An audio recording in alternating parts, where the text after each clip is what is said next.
আজ ক্লাব বিশ্বকাপের গ্রুপ পর্বের দ্বিতীয় ম্যাচে ম্যান সিটি সংযুক্ত আরব আমিরাতের ক্লাব এলাইনের বিপক্ষে এক অসাধারণ জয় পেয়েছে ম্যানচেস্টার সিটি। ম্যান সিটি মোট 6টি গোল দিয়েছে, যার মধ্যে ইলকে গুন্ডোগান 8 মিনিটে এবং 73 মিনিটে 2টি গোল, ক্লদিও এসেভেরি 27 মিনিটে, হালান্ড 45 মিনিটে, বোব 84 মিনিটে এবং চেরকি 89 মিনিটে গোল দিয়েছে। ম্যান সিটির হয়ে প্রথমবারের মতো গোল দিয়েছেন আর্জেন্টাইন মিড অ্যাটাকিং ক্লদিও এসেভেরি। তিনি ম্যাচের 27তম মিনিটে গোল দিয়ে দলকে 2 গোলে এগিয়ে নিয়ে যায়।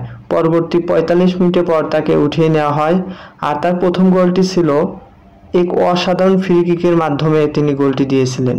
ম্যানচেস্টার সিটির এই ম্যাচ জয়ের মাধ্যমেই তাদের ফিফা ক্লাব বিশ্বকাপের রাউন্ড অফ 16 নিশ্চিত হয়ে গেছে।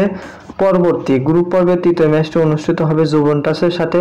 সেই ম্যাচে যদি ম্যান সিটি পরাজিত হয়, তাও তাদের রাউন্ড অফ 16 থেকে আটকাতে পারবে না।